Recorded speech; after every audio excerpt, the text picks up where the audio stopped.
I mean, I was aware of people who were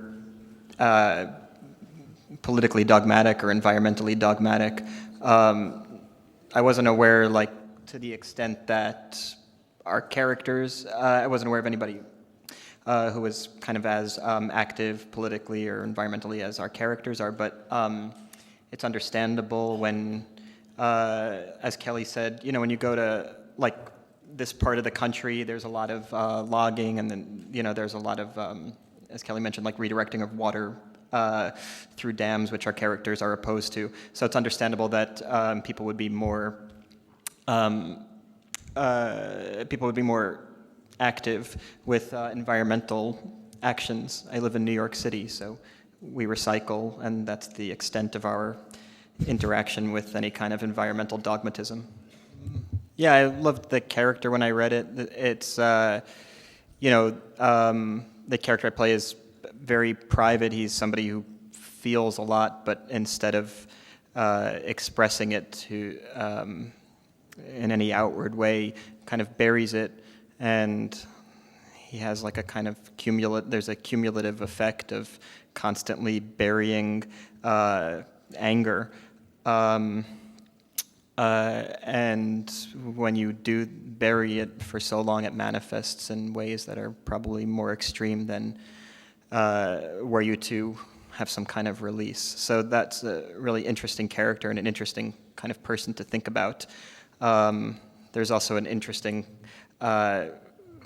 he's also in an interesting ethical position because he's doing something that is damaging, but at the same time he feels like he's kind of a soldier in a greater war, and he feels as though the damage that he does is collateral damage as part of a bigger and more important struggle. You know, the movie lays out an interesting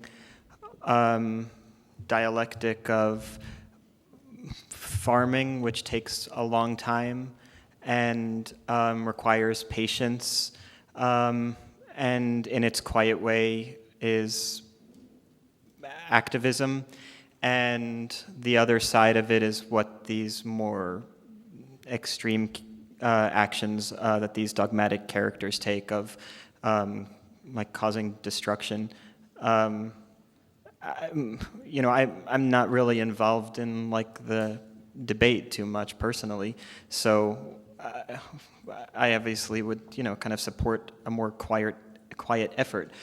That said, I can understand the action that my character takes because I understand what it's like to be kind of passionate about something to the point of not thinking about all the possible consequences of something. So I can understand what the characters do, but it's, you know, as far as the environment is concerned, I wouldn't take that kind of extreme action.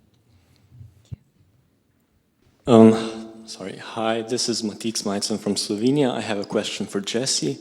I'd like to ask you what kind of roles do you feel are closer to you? The ones where you get to be quiet most of the time, which was the case here, or working on an Aaron Sorkin script, which pretty much demands you to talk and talk fast most of the time? Thank you. You know, like talking or not talking is a small part of a character and the way they express themselves. So it's more cosmetic than, you know, emotionally substantive.